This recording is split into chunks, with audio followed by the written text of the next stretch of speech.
प्यारे विद्यार्थियों, एक बार फिर से आप सभी का स्वागत है। Class 11th political science.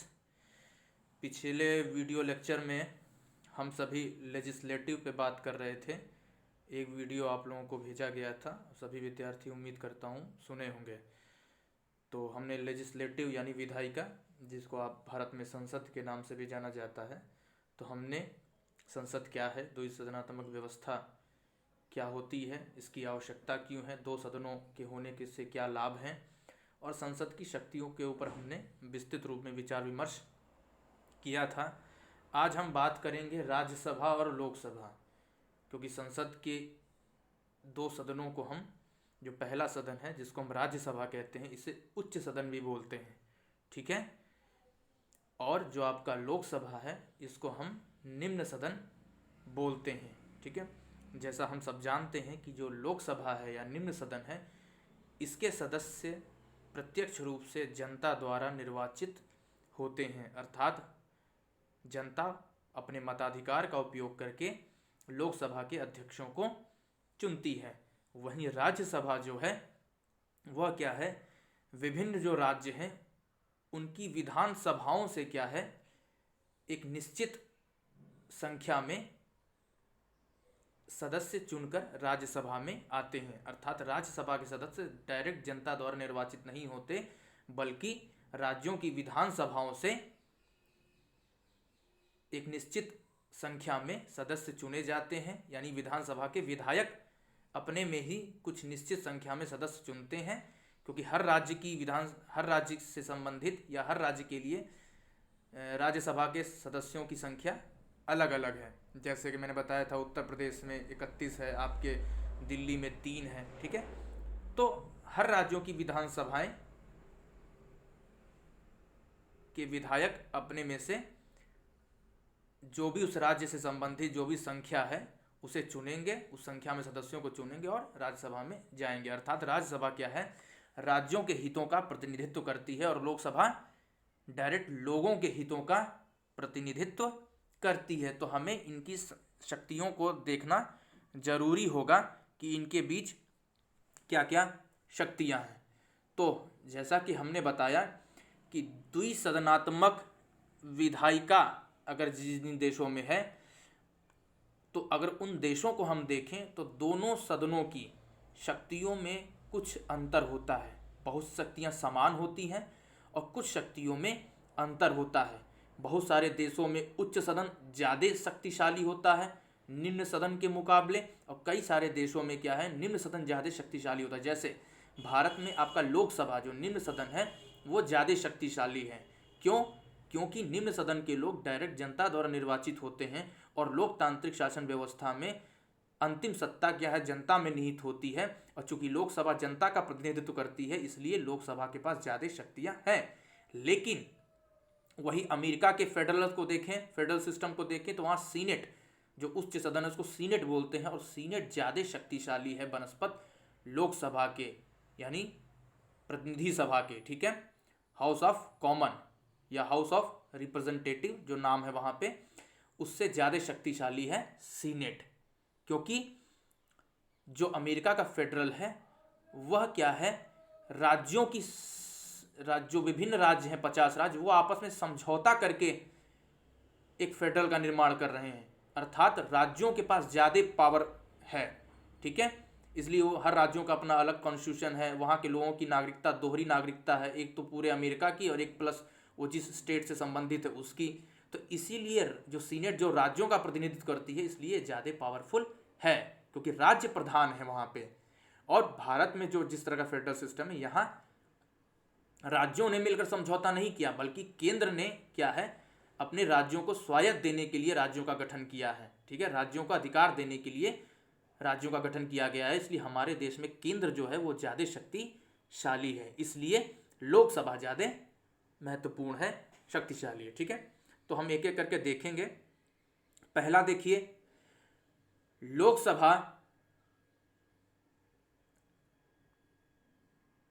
Lok Sabha जो है संघ सूची और संवर्ती सूची के विषयों पर कानून बनाती है। देखो, हमारे संविधान में कानून बनाने के संबंध में 3 सूचियां बनाई गई हैं, एक संघ सूची, एक राज्य सूची और संवर्ती सूची। संघ सूची में लगभग 100 के आसपास विषय हैं जिस पर कानून केंद्र की सरकार बनाती है। राज्य सूची में लगभग 65 के आसपास विषय हैं जिस पर कानून राज्य की सरकारें बनाती हैं। ये हर राज्यों में अपनी अपनी अलग अलग सरकार है, तो वो राज्य की सरकारें अपने अपने क्षेत्र में इस राज्य सूची के विषयों पर कानून बनाएंगी। और संवर्ती सूची में लगभग 50 के आसपास विषय हैं जिस पर दोनों ही कानून बना सकते हैं, केंद्र भी और राज्य की सरकारें भी।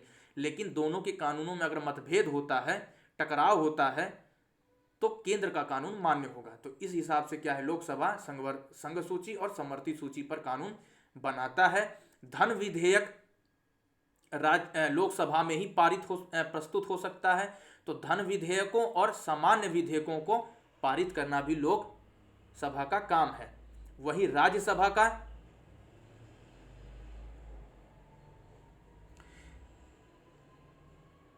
और राज्यसभा जो है वो सिर्फ सामान्य विधेयकों को ही पारित करती है। ठीक है, धन विधेयकों के मामले में राज्यसभा जो है सिर्फ संशोधन प्रस्ताव प्रस्तुत कर सकती है। ठीक है, यानी कि धन विधेयक के मामले में लोकसभा को ज्यादा शक्ति है। अगर कोई विधेयक धन विधेयक है तो वह लोकसभा में ही प्रस्तुत होगा। ठीक है, अभी हम आगे इस पर विस्तृत चर्चा करेंगे। तो राज्यसभा जो है वो धन विधेयकों के मामले में क्या है, सिर्फ संशोधन प्रस्ताव या सुझाव दे सकती है। ठीक है, और सामान्य विधेयकों के मामले में अगर विधेयक सामान्य है तो उसमें लोकसभा और राज्यसभा की शक्तियां बराबर है। ठीक है, दूसरा क्या है, लोकसभा का काम क्या है, दूसरा कर प्रस्तावों, वार्षिक वित्तीय वक्तव्यों पर क्या है, एक तरह से निर्णय करना, यानी टैक्स बढ़ाना है कि नहीं बढ़ाना है, इस पर डिसीजन लेना। और जो वार्षिक वित्तीय वक्तव्य होते हैं या जो एक साल का जो पूरा हिसाब किताब किया जाता है कि कहाँ कहाँ खर्च होना है, ठीक है, तो उस पर क्या है, लोकसभा निर्णय लेता है। सरकार अगर धन किसी विकास के कार्यक्रम के लिए धन आवंटित करने की बात करती है तो लोकसभा की सहमति आवश्यक होती है। ठीक है, और राज्यसभा क्या करती है, राज्यसभा क्या है, संवैधानिक संशोधन पारित करने का अधिकार है। अर्थात लोकसभा भी मतलब यानी संवैधानिक संशोधन, अगर संविधान में किसी प्रकार का संशोधन करना है तो उस मामले में लोकसभा और राज्यसभा की शक्तियां बराबर होंगी। ठीक है, लेकिन कर संबंधी प्रावधानों और वार्षिक वित्तीय वक्तव्यों पर क्या है, एक तरह से लोकसभा को ज्यादा पावर है। राज्यसभा में इन विषयों पर बहस हो सकती है। ठीक है, तीसरा क्या है, लोकसभा प्रश्न पूछकर, पूरक प्रश्न पूछकर और अविश्वास प्रस्ताव पारित करके कार्यपालिका पर नियंत्रण रखती है। लोकसभा प्रश्न पूछकर, पूरक प्रश्न पूछकर और अविश्वास प्रस्ताव पारित कर लोकसभा पर कार्यपालिका पर नियंत्रण रखती है। वहीं राज्यसभा भी क्या है, प्रश्न पूछकर और संकल्प प्रस्ताव पारित करके कार्यपालिका पर नियंत्रण रखती है। ठीक है, चौथा है, जैसा कि मैंने बताया लोकसभा भी क्या है, संविधान में संशोधन कर सकती है। अर्थात किसी प्रकार का अगर संविधान में संशोधन करना है तो दोनों ही सदनों की शक्तियां बराबर है, दोनों ही सदनों से इस संशोधन बिल को क्या है, पारित कराना पड़ेगा। ठीक है,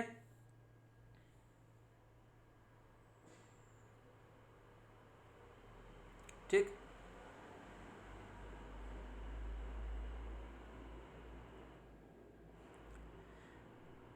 राज्यसभा के पास उपराष्ट्रपति को हटाने का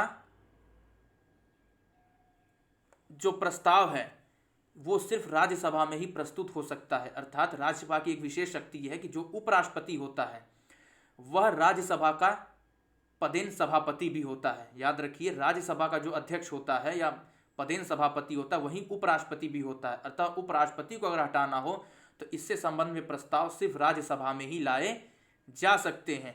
और राष्ट्रपति को हटाना हो या राष्ट्रपति को का पद ग्रहण कराना हो या सर्वोच्च न्यायालय या उच्च न्यायालय के न्यायाधीशों को हटाना हो, तो इन संबंधों में क्या है, दोनों ही सदनों के पास शक्तियां हैं। अर्थात राष्ट्रपति के खिलाफ अगर महाभियोग लगाना है, महाभियोग ऐसी प्रक्रिया है जिसके माध्यम से राष्ट्रपति को हटाया जा सकता है उसके कार्यकाल पूरा होने से पहले। तो इस मामले में दोनों सदनों के पास शक्तियां हैं, दोनों ही सदनों से यह प्रस्ताव पारित होना चाहिए और सर्वोच्च न्यायालय और उच्च न्यायालय के न्यायाधीशों को भी हटाने के संबंध में। ठीक है,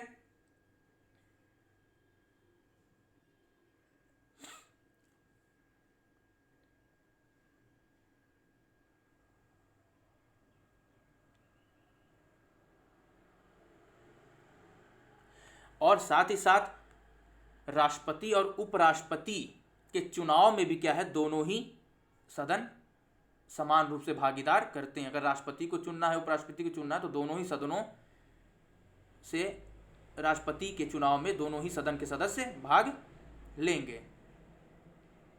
लेकिन उपराष्ट्रपति को हटाने के संबंध में सिर्फ राज्यसभा में प्रस्ताव लाए जा सकते हैं और राष्ट्रपति और सर्वोच्च न्यायालय के न्यायाधीश और उच्च न्यायालय के न्यायाधीश में दोनों ही सदनों को समान अधिकार प्राप्त हैं।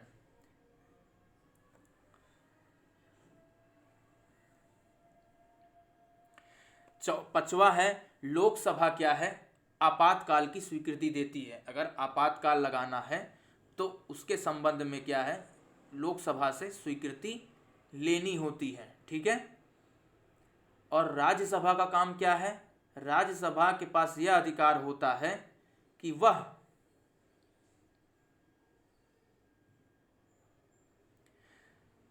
संसद को यह अधिकार दे सकती है कि वह राज्य सूची के विषय पर कानून बना सके। अर्थात राज्य सूची का जो विषय है, राज्य सूची में जो विषय है उस पर कानून राज्य बनाते हैं। तो राज्यसभा अगर राज्य सूची के विषय पर कानून अगर केंद्र की सरकार बनाना चाहती है तो केंद्र सरकार को क्या है, राज्यसभा से क्या है, सहमति लेनी पड़ेगी। अर्थात राज्यसभा राज्य सूची के किसी भी विषय पर कानून बनाने के लिए केंद्र को यह अधिकार राज्यसभा दे सकती है। यह अधिकार राज्यसभा के पास है। अगर राज्यसभा अपने सदस्यों से 2/3 बहुमत से यह प्रस्ताव पारित कर दे कि फला राज्य सूची का फला विषय पर कानून केंद्र की सरकार बनाए, तो यह राज्यसभा पारित कर सकती है। यह अधिकार राज्यसभा के पास है सर। अब जैसा दिखा रहा है कि लोकसभा उपराष्ट्रपति और राष्ट्रपति के चुनाव में हिस्सा लेती है और राष्ट्रपति और उपराष्ट्रपति तथा सर्वोच्च न्यायालय और उच्च न्यायालय के न्यायाधीशों को हटाने में भी महत्वपूर्ण भूमिका निभाती है। लेकिन उपराष्ट्रपति को हटाने का जो प्रस्ताव है वो राज्यसभा में ही प्रस्तुत हो सकता है, यानी पहले राज्यसभा से पारित होना चाहिए। ठीक है,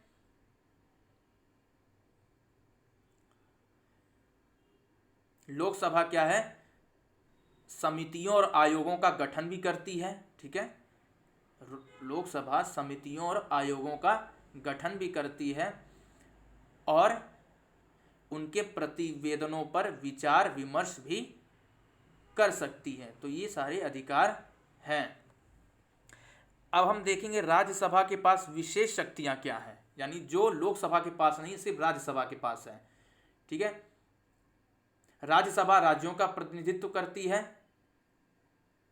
ठीक है, राज्यसभा जो है वो राज्यों का प्रतिनिधित्व करती है, क्योंकि राज्यसभा में वही सदस्य जाते हैं जो राज्यों की विधानसभाओं से चुने जाते हैं। यानी 28 राज्य हैं, 28 राज्यों से विधानसभा के विधायकों द्वारा सदस्य चुने जाएंगे हर राज्यों के, और वो सारे सदस्य राज्यसभा में आएंगे। तो यानी कि राज्यसभा के सदस्य अपने अपने राज्यों का या सभी राज्यों का एक तरह से प्रतिनिधित्व करते हैं। उद्देश्य क्या है,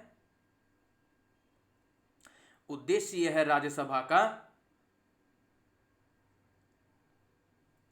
राज्यों के हितों एवं शक्तियों का संरक्षण करना तथा राज्य के हितों को प्रभावित करने वाले प्रत्येक मुद्दों पर स्वीकृति हेतु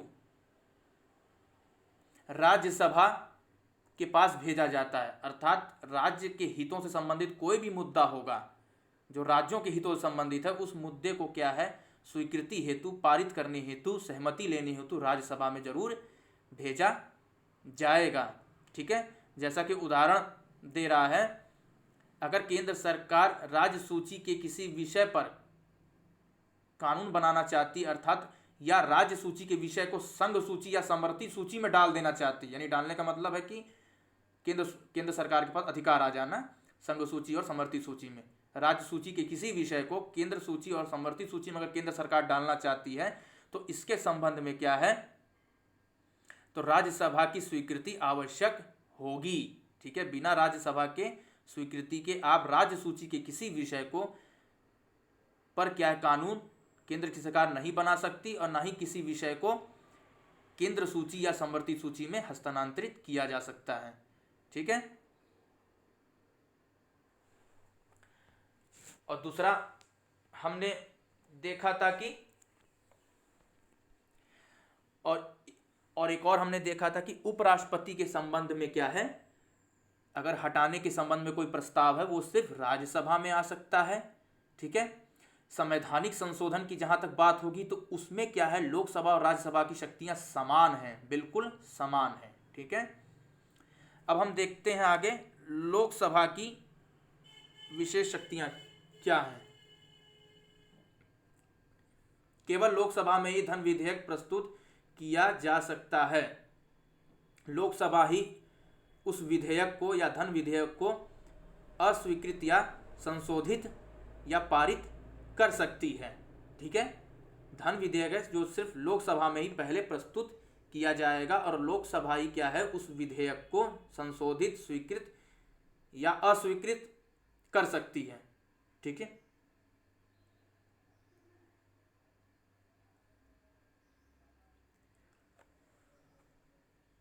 ठीक है, दूसरी शक्तियां क्या है, जो मंत्री परिषद होती है यानी कार्यपालिका जो होती है, केवल लोकसभा के प्रति ही उत्तरदायी होती है। राज्यसभा सिर्फ सरकार की आलोचना कर सकती है, यानी कार्यपालिका की आलोचना कर सकती है, लेकिन कार्यपालिका को हटाने का जो अधिकार है या उसके प्रति अविश्वास प्रस्ताव या सरकार गिराने का जो अधिकार है वो सिर्फ लोकसभा के पास है, राज्यसभा के पास नहीं। राज्यसभा सिर्फ आलोचना कर सकती है, क्रिटिसाइज कर सकती है। ठीक है, लेकिन उसे हटा नहीं सकती, राज्यसभा सरकार को हटा नहीं सकती। इसलिए मंत्रिपरिषद सिर्फ लोकसभा के प्रति ही क्या है एक तरह से उत्तरदायी होती है और लोकसभा ही सरकार को क्या है भंग कर सकती है, 2/3 बहुमत पास करके सरकार के खिलाफ अविश्वास प्रस्ताव ला सकती है जिससे सरकार गिर जाएगी। ठीक है, अब आप कहोगे कि लोकसभा के पास इतनी शक्तियां ज्यादा क्यों हैं। अब जैसे धन विधेयकों के मामले में यह भी है कि धन विधेयक सिर्फ लोकसभा में प्रस्तुत किए जाएंगे। हाँ, राज्यसभा में भी लोकसभा से जब धन विधेयक पारित हो जाएगा तो राज्यसभा में भी भेजा जाएगा, तो राज्यसभा सिर्फ 14 दिन तक उस पर क्या स्टे लगा सकती है, रोक सकती है या कुछ सुझाव दे सकती है, उसको अस्वीकृत नहीं कर सकती। ठीक है, अगर राज्यसभा 14 दिन तक धन विधेयक को पारित नहीं करती है, ऐसे रखी रहती है, तो ऑटोमेटिक वह विधेयक क्या है राज्यसभा से पारित मान लिया जाएगा। अर्थात धन विधेयक पर सिर्फ राज्यसभा को 14 दिन तक के लिए क्या रोकने का अधिकार है और कुछ सुझाव दे सकती है। वह सुझाव जरूरी नहीं है लोकसभा माने या ना माने, मतलब राज्यसभा कोई सुझाव दे सकती है धन विधेयक के मामले में, लेकिन लोकसभा बाध्य नहीं है कि उन सुझावों को माने या ना माने। ठीक है, और अगर लोकसभा 14 दिन तक रखने के बाद अगर पारित नहीं करती है तो ऑटोमेटिक क्या है पारित मान लिया जाएगा, जैसा लोकसभा चाहे, यानी जिस अवस्था में लोकसभा चाहे उस अवस्था में उस धन विधेयक को क्या है पारित कर सकती है। ठीक है, सुझाव माने या ना माने या जैसा लोकसभा जैसा पारित की थी उसी रूप में ही भी लोकसभा पारित कर सकती है और उसको पारित मान लिया जाएगा दोनों सदनों से। ठीक, अब आप कहोगे कि लोकसभा के पास इतनी शक्तियां क्यों हैं, क्योंकि लोकसभा के सदस्यों को क्या है जनता चुनती है और राज्यसभा के सदस्यों को जनता नहीं चुनती बल्कि राज्य के विधायक चुनते हैं। ठीक है, और इसलिए राज्यसभा को लोकसभा के बराबर शक्तियां नहीं दी गई हैं और लोकतांत्रिक सरकारों में यह नियम होता है कि शासन व्यवस्था की अंतिम शक्ति जनता के हाथ में होती है और इसलिए लोकसभा क्या ही जनता का प्रतिनिधित्व करती है, इसीलिए सारे अधिकार या अधिकाधिक अधिकार क्या है, लोकसभा के हाथ में हैं। ठीक है। इसके अतिरिक्त सामान्य विधेयक और संवैधानिक संशोधन संबंधी विधेयकों पर क्या है, दोनों ही सदनों के अधिकार समान हैं, ये बात याद रखिएगा। राष्ट्रपति पर महाभियोग लगाने और उपराष्ट्रपति को हटाने आदि के संबंध में लोकसभा और राज्यसभा की शक्तियां समान हैं। अर्थात सामान्य विधेयकों पर कानून बनाना, संवैधानिक संशोधन संबंधी विधेयकों पर कानून बनाना और उपराष्ट्रपति और राष्ट्रपति को हटाने के संबंध में या चुनाव के संबंध में अगर कोई प्रस्ताव है तो उस पर दोनों ही सदनों की शक्तियां समान हैं। ठीक। अब अगला पॉइंट आता है संसद कानून कैसे बनाती है। ठीक है। संसद कानून कैसे, संसद द्वारा कानून बनाने की एक निश्चित प्रक्रिया अपनाई जाती है। कुछ नियम व कानून तो संविधान में मेंशन है। ठीक है। और कुछ कानून ऐसे हैं जो कालाक्रम में क्या है, एक परंपराओं की तरह चले आ रहे हैं और उसको अपना लिया गया है। यानी कुछ प्रावधान संविधान में लिखित है कानून की प्रक्रिया के संबंध में, और कुछ प्रक्रिया ऐसी है, कुछ कानून ऐसे हैं जो चले आ रहे हैं ऐसे ट्रेडिशनली, एक परंपरागत तरीके से कालाक्रमानुसार, तो उसको अपना लिया। क्योंकि भारत में जो संसदीय व्यवस्था अपनाई गई है वो ब्रिटिश यानी ब्रिटेन से लिया गया है। तो जब यहाँ ब्रिटेन शासन कर रहे थे 1947 से पहले, तो जब देश आज़ाद हुआ तो हमने उसी शासन व्यवस्था को एज इट अपना लिया। और माना जाता है लगभग 3/4 जो अनुच्छेद हैं, यानी हमारा जो संविधान में जितने अनुच्छेद उसमें से 250 अनुच्छेद हूबहू हैं जो ब्रिटिश सरकार के दौरान ऑटोमेटिक लागू थे। 1935 के अधिनियम के अकॉर्डिंग 250 अनुच्छेद क्या है, हूबहू भारतीय संविधान में शामिल कर लिए गए थे। तो उसी समय से जो प्रक्रिया चली आ रही थी उसी को हमने एक्सेप्ट कर लिया, उसी तरीके को अपना लिया। क्योंकि जो भारत के राष्ट्र निर्माता थे वह क्या है, संसदीय व्यवस्था से ही ज़्यादा अधिक रूप से परिचित थे और उन्हें और किसी प्रणाली के विषय में बहुत ज़्यादा समझ नहीं थी, इसलिए वह किसी अन्य ऐसी प्रणाली को नहीं अपनाना चाहते जिससे क्या है, एक तरह से शासन प्रशासन में गतिरोध उत्पन्न हो जाए। और चूंकि वो 1947 से पहले भी क्या है, जो भारत के राष्ट्र निर्माता थे मोतीलाल नेहरू, जवाहरलाल नेहरू, अंबेडकर साहब, ये सब ऑलरेडी ब्रिटिश सरकार के अंतर्गत काम काज कर रहे थे, तो उनको समझ थी। तो इसलिए इन्होंने भारतीय राष्ट्र निर्माताओं ने क्या, संसदीय व्यवस्था को ही अपनाया। ठीक है। ठीक है। तो कुछ विधियां संविधान में उल्लेखित हैं और कुछ विधियां कालाक्रम में परंपरागत रूप से उपयोग लाए जाने के कारण उसको अपना ली गई हैं। कानून बनाने की प्रक्रिया में किसी विधेयक को कई प्रक्रियाओं से गुजरना पड़ता है। ठीक है। कानून सिर्फ ऐसे ही नहीं बन जाता, दोनों ही सदनों में बहसें होती हैं, विधेयक प्रस्तुत किए जाते हैं, उसमें विचार विमर्श होता है। ठीक है। और दोनों ही सदनों से अलग अलग उसको पारित करना पड़ता है। ठीक है। तो सारी प्रक्रियाएं एक तरह पूरा प्रोसीजर है। ठीक है। और उस प्रोसीजर के तहत कानून क्या है, बनाए जाते हैं। कानून के संबंध में कुछ विधियां इस प्रकार हैं। ठीक है।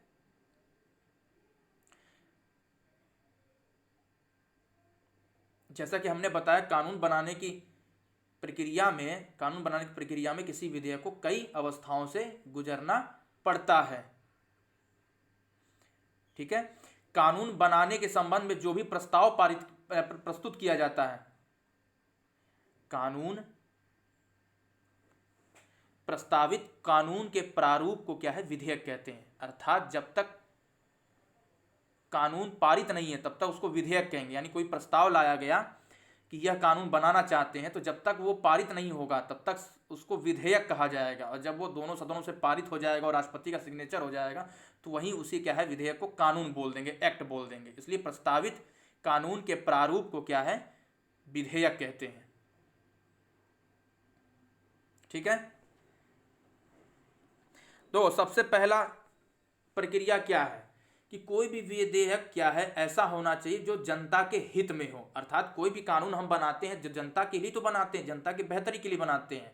तो विधेयक का सबसे प्राथमिक ये होना चाहिए कि वह विधेयक जनता के इच्छाओं के अनुकूल होना चाहिए। ठीक है, सबसे पहले विधेयक को क्या है दोनों सदनों में प्रस्तुत किया जाता है, रखा जाता है, और पहले दिन क्या है सिर्फ सभी सांसदों को क्या है उस विधेयक की कॉपी दे दी जाती है, ताकि इस पर देख लीजिए क्या क्या है, यानी उस पर बहस पहले दिन नहीं होती, सिर्फ सब सारी कॉपी क्या है एक एक कॉपी एक एक प्रति उस प्रस्ताव की सारे सांसदों को दे दी जाएगी। ठीक है, सांसद उसको अपना अपना पढ़ेंगे। ठीक है, और फिर सेकंड क्या होता है, अगर उस पर थोड़ा सा कमी बेसी ये सब करना हो तो इस विधेयक को क्या है संसदीय समितियों को भेज दिया जाता है। ठीक है, फिर विधेयक को क्या है संसद की समितियों को भेज दिया जाता है, जहां पर क्या है उस विधेयक के एक एक उपबंधों को एक एक उप नियमों पर क्या है चर्चा विचर्चा होती है। और समिति में भी जो सदस्य होते हैं वो दोनों सदन के ही सदस्य होते हैं, दोनों सदनों से। ठीक है, संख्या में सदस्य समिति में नियुक्त किए जाते हैं, और इस समिति को क्या है वह विधेयक प्रस्तुत किया जाता है, भेज दिया जाता है, और वो समिति क्या है उस विधेयक के बारे में पूरा एकदम एक एक उपबंध एक एक नियम एक एक उसके हिस्से को क्या जांच पड़ताल करती है, और फिर क्या है अपना एक रिपोर्ट बनाकर भेजती है। और इस रिपोर्ट को क्या है सदन में रखा जाता है, और फिर सदन में क्या बहस होता है कि इस रिपोर्ट को स्वीकार करना है या नहीं स्वीकार करना है। ठीक है, यानी जो भी समिति सुझाव दे रही है रिपोर्ट दे रही है उसको सदन में रख दिया जाएगा फिर, और सदन में क्या इस पर बहस होगी, और सदन इसको स्वीकार या अस्वीकार कर सकती है, और फिर सदन में विधेयक पर विस्तृत चर्चा होगी। ठीक है, और चर्चा करने के बाद या तो विधेयक पारित हो जाएगा या तो विधेयक अस्वीकृत हो जाएगा। अगर विधेयक पारित हो जाता है, अगर विधेयक पारित हो जाता है तो दूसरे सदन में उस विधेयक को भेज दिया जाता है। यही प्रक्रिया दूसरे सदन में भी ठीक है होती है, या तो दूसरा सदन बहस उसके बाद मंजूरी दे सकता है, या तो कुछ सुझाव के साथ वापस लोकसभा को भेज सकता है।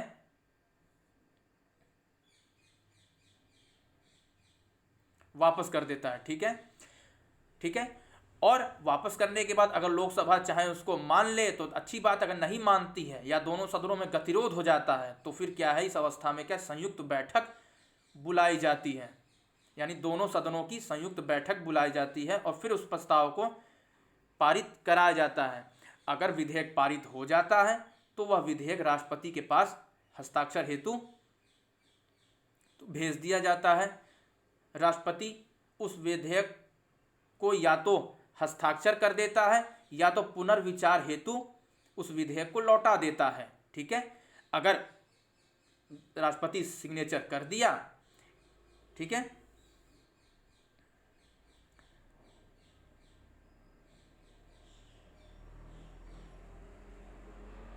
राष्ट्रपति अगर मंजूरी दे देता है तो उसके पश्चात विधेयक कानून बन जाता है। अगर राष्ट्रपति वापस लौटा देता है कुछ सुझाव के साथ तो फिर लोकसभा राज्यसभा फिर वही प्रक्रिया होगी, फिर उस सुझावों पर विचार विमर्श होगा, तो कोई अगर संशोधन होना होगा तो हो जाएगा, और क्या करा के फिर से राष्ट्रपति को भेज दिया जाएगा, फिर राष्ट्रपति उस पर सिग्नेचर कर देता है। अगर सिग्नेचर कर दिया तो वह विधेयक क्या है कानून बन जाता है।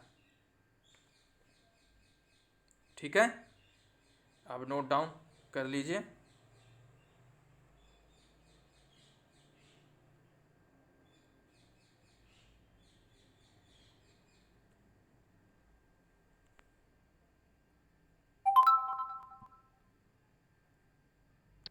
Play. Next page. Double tap to add. हाँ, तो अगर विधेयक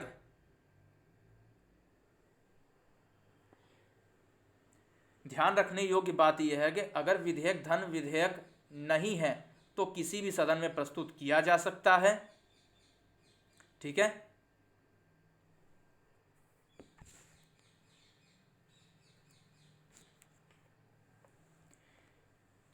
ठीक है, किसी मंत्री द्वारा प्रस्तुत किए गए विधेयक को, किसी मंत्री द्वारा प्रस्तुत किए गए विधेयक को सरकारी विधेयक बोलते हैं, और मंत्री के अलावा किसी सांसद या जो मंत्री नहीं है बस सदन का सदस्य है, ठीक है, अगर उसके द्वारा विधेयक प्रस्तुत किया जाता है तो उसे निजी विधेयक कहते हैं।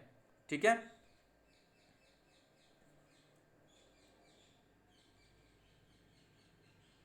विधेयक के पारित होने के अब हम देखते हैं विभिन्न चरण, यानी चरण क्या क्या है विधेयक के पारित होने के। पहला चरण ये होता है कि पहले ये देखना है विधेयक का प्रकार क्या है। अब जैसे विधेयक के प्रकार में जैसे वह विधेयक निजी विधेयक है या सरकारी विधेयक है,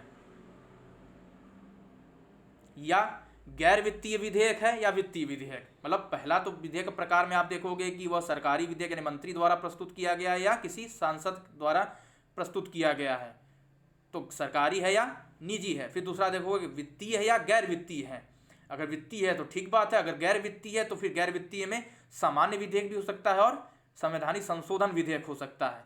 तो इतने टाइप के विधेयक होते हैं, सरकारी विधेयक, निजी विधेयक, गैर वित्तीय, वित्तीय और गैर वित्तीय में सामान्य या संवैधानिक संशोधन विधेयक। ठीक है, तो ये प्रकार देखा जाता है विधेयक का। ठीक है,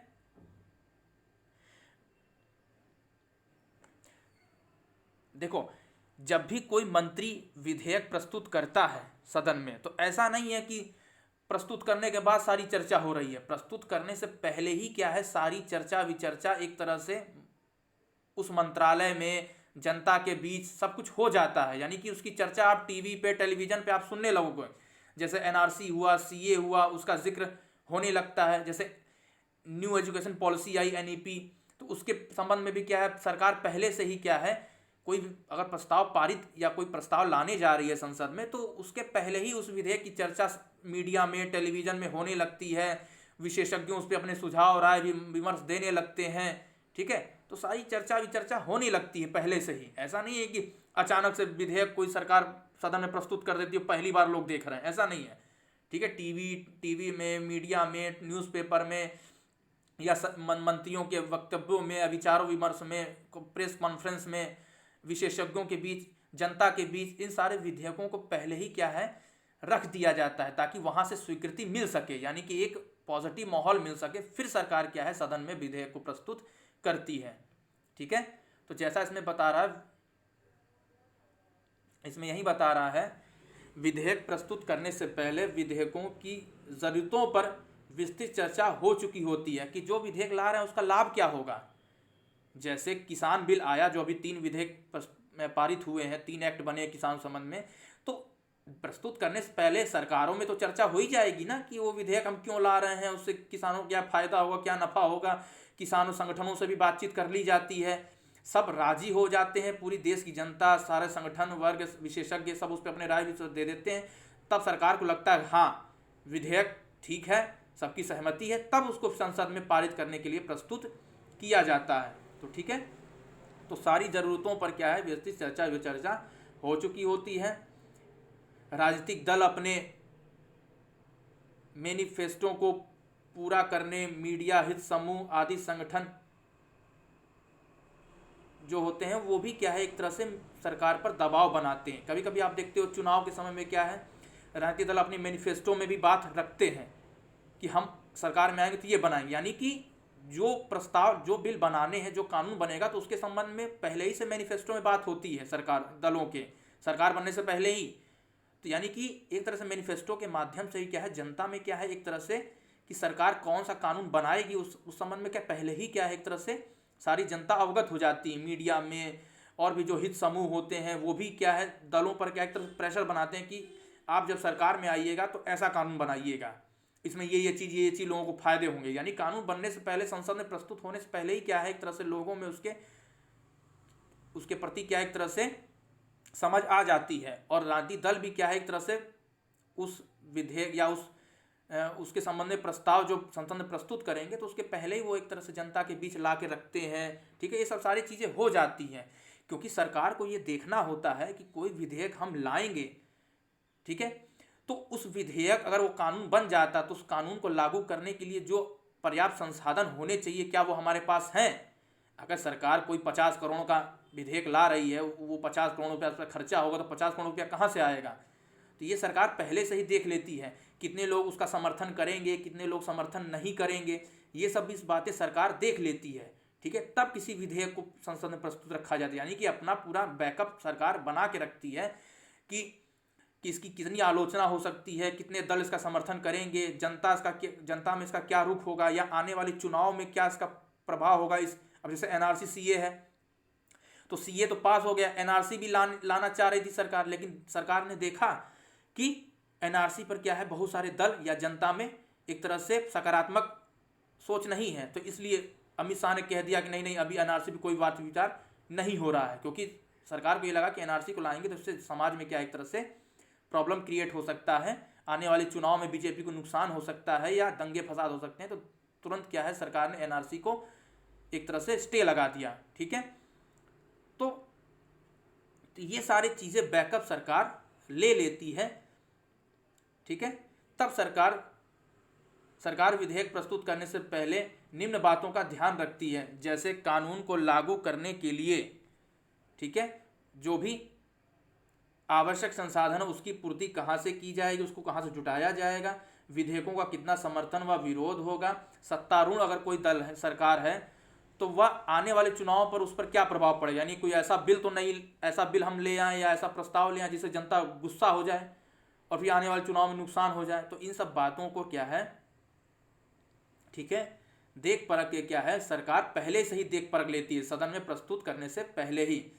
ठीक है, क्योंकि अगर कोई सरकार गठबंधन की है तो ये आवश्यक हो जाता है कि घटक दलों से क्या है, सरकार पहले विचार विमर्श कर ले। जैसे मान लो कोई सरकार है, वो गठबंधन की सरकार है, कई सारे दल मिलकर सरकार बनाए हुए हैं, तो जो भी सरकार जो भी विधेयक लाने जाएगी या जो भी मंत्रालय या मंत्री जो भी विधेयक प्रस्तुत करेगा, वो सारे घटक दलों से विचार विमर्श कर लेगा, ताकि प्रस्तुत करने पर संसद में अगर बिल प्रस्तुत करें तो अपने कम से कम घटक दल क्या है, कम से कम उसका समर्थन करें। ठीक है, कानून बनाने से पहले मंत्रिमंडल इन सभी बातों पर चर्चा विचर्चा कर लेता है। ठीक है,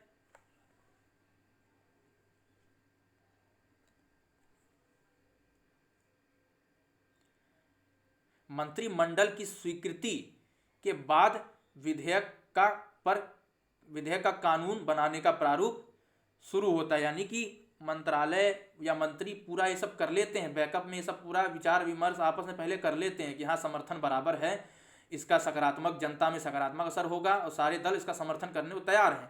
जब इतना हो जाता है तब फिर क्या है, मंत्रिमंडल उस पर स्वीकृति देती है कि हाँ अब बिल को प्रस्तुत किया जाए। ठीक है, यानी सदन में प्रस्तुत करने से पहले भी क्या है, उस बिल पर क्या है, पूरा मंत्रिमंडल एक तरह स्वीकृति देता है। ठीक है, तब बिल को क्या है, सदन में प्रस्तुत किया जाता है। और कोई भी प्रस्ताव या कोई भी बिल जिस मंत्रालय से संबंधित होता है, उसी मंत्रालय द्वारा क्या है, बिल का प्रारूप तैयार किया जाता है। ठीक है, अगर रक्षा से संबंधित कोई विधेयक है तो रक्षा मंत्रालय होगा, बाल व महिला विकास से संबंधित है तो उससे संबंधित जो मंत्रालय है वो बिल बनाएगा, कोई कानून से संबंधित है, नियम कानून से, तो उसको विधि मंत्रालय बनाएगा। ठीक है, जैसे उदाहरण, अगर लड़कियों की उम्र 18 से 21 वर्ष करनी है तो इसके लिए क्या है, क्योंकि ये नियम कानून बन रहा है, तो इसके लिए क्या विधि मंत्रालय क्या है, कानून बनाए, क्योंकि 18 वर्ष से 21 वर्ष करना ये एक लीगल काम है। ठीक है, कानूनी प्रक्रिया, कानूनी काम है, तो इसके लिए क्या विधि मंत्रालय क्या है, इस पर कानून बनाएगा। और हाँ, लड़कियों से संबंधित मसला है तो बाल व सामाजिक विकास मंत्रालय जो होता है, जो महिलाओं और बाल बच्चों के लिए जो काम करते हैं, तो उससे वो राय विमर्श कर सकता है, क्योंकि उसका भी एक तरह से रोल आ जाता है उस मंत्रालय का भी। ठीक है, उस विधेयक से जुड़ा मंत्री ही विधेयक को संसद के पटल पर क्या है, प्रस्तुत करता है। यानी कि जिस मंत्रालय संबंधित वह विधेयक है, वह प्रस्ताव है, उसी मंत्रालय का मंत्री क्या है, सदन के पटल पर क्या है, विधेयक को प्रस्तुत करेगा। ठीक है,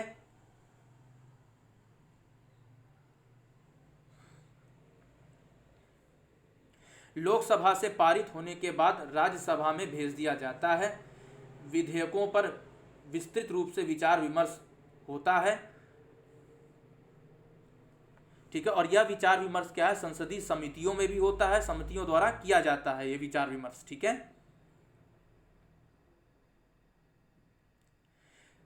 समितियों की सिफारिश को सदन में भेज दिया जाता है। ठीक है,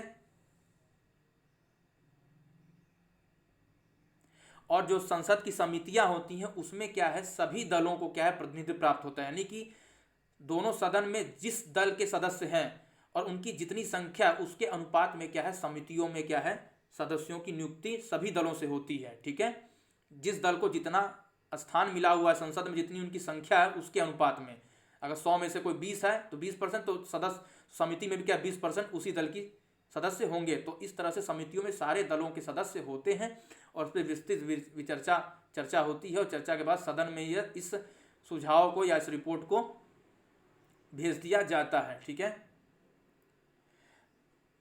अतः इन समितियों को क्या है, लघु विधायक भी कहा जाता है। ठीक है, और इसे ही कानून का दूसरा चरण बोलते हैं। ठीक है, पहला चरण में कानून का क्या है, कानून की कैसा वो है, और प्रस्तुत करने से पहले मंत्रालय अपने विचार विमर्श कर लेते हैं सब कुछ कानून के संबंध में। ठीक है, और जब बिल प्रस्तुत किया जाता है वो उसका दूसरा चरण होता है। प्रस्तुत करके फिर वो समितियों को भेज दिया जाता है और समितियों में विचार विमर्श होता है और फिर विचार विमर्श करने के बाद सदन को वो रिपोर्ट भेज दिया जाता है। तो इतनी प्रक्रिया क्या है, और फिर सदन में विचार विमर्श होता है, जो समिति जो सुझाव देती है। तो ये पूरी प्रक्रिया दूसरे चरण में आती है। और तीसरे चरण में क्या है, और अंतिम चरण होता है, विधेयक पर मतदान की बारी आती है और विचार विमर्श को पूरा करते हुए दोनों सदनों से विधेयकों का पारित होना, दोनों सदनों से उस विधेयक का पारित होना जरूरी होता है। किसी प्रकार का कोई मतभेद होता है अगर दोनों सदनों के बीच, तो संयुक्त बैठक बुलाकर विधेयक को पारित कराया जाता है। और जब भी संयुक्त बैठक बुलाई जाती है तो अधिकतर ये देखा जाता है कि लोकसभा की जो इच्छा को एक तरह से मान्यता मिल जाती है, क्योंकि लोकसभा के सदस्य ज़्यादा होते हैं 543, और जबकि राज्यसभा में 250 सदस्य होते हैं। ठीक है, तो इसलिए लोकसभा की ही मर्जी चलती है।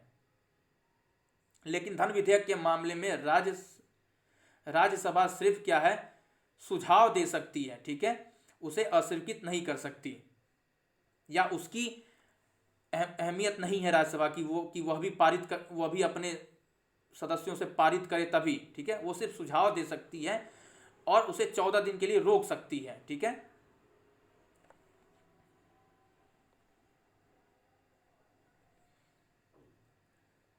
मगर विधेयक को अस्वीकृत नहीं कर सकती।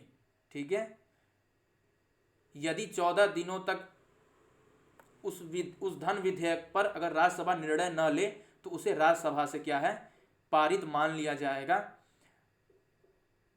राज्यसभा के सुझावों को लोकसभा मानने के लिए बाध्य नहीं है। अगर चाहे लोकसभा तो मान भी सकती, नहीं चाहे तो ना माने। ठीक है,